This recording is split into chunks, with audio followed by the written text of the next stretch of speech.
Assalamualaikum dan salam Malaysia Madani. Saya Tasmiti Faiz dari skuad Cakna TVPSS SK Labu Besar. Hari ini, Rabu 23 April 2025 sedang berlangsung program Jom Baca Bersama 10 Minit di SK Labu Besar. Jom kita bersama mereka. Jom!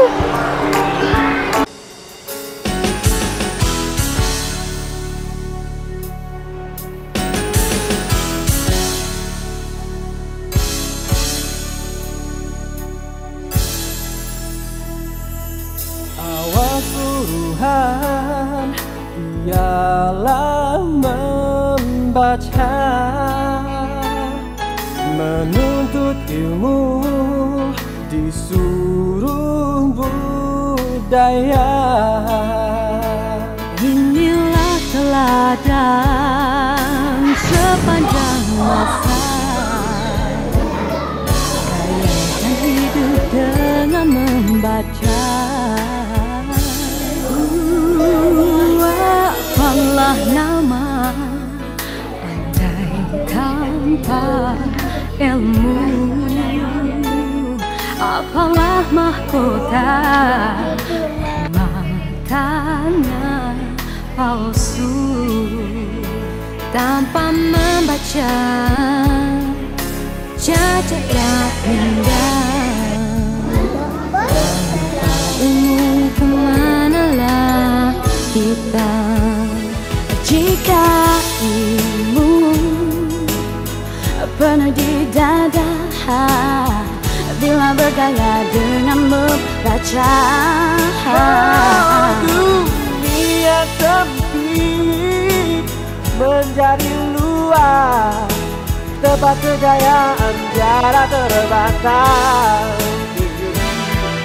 Negara yang kecil, tinggi martabat, kerana ilmu negara berdaulat. Assalamualaikum dan salam Malaysia Madani, Cikgu. Waalaikumsalam. Saya Tasmiti Faiz dari skuad Cakna TVPSS SK Labu Besar. Baik. Bolehkah saya berbual, Cikgu? Boleh, insyaAllah. Sejauh manakah pandangan Cikgu berkenaan program Jom Baca 10 Minit pada hari ini?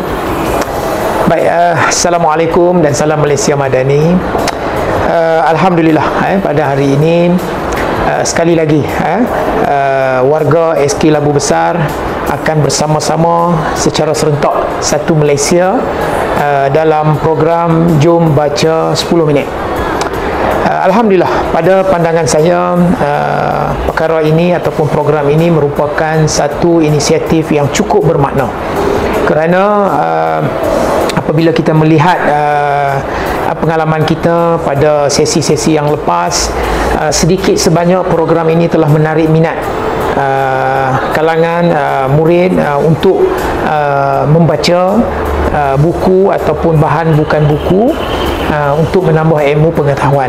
Ya, jadi pada pandangan saya inisiatif ini juga cukup memberi impak yang tinggi secara langsung kepada anak-anak didik untuk kita mempertajamkan pengetahuan dalam semua perkara, tidak hanya khusus kepada konteks mata pelajaran sahaja.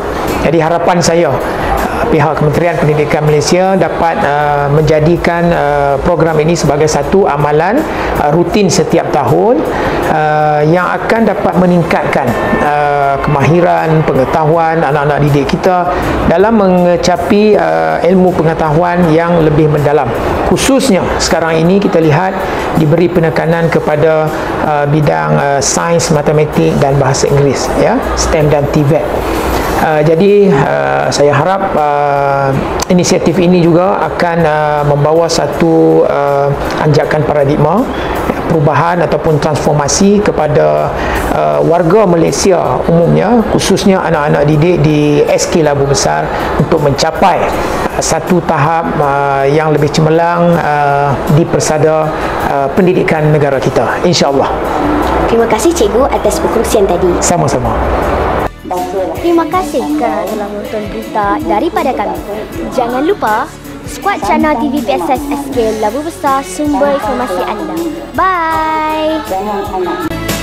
Kita membaca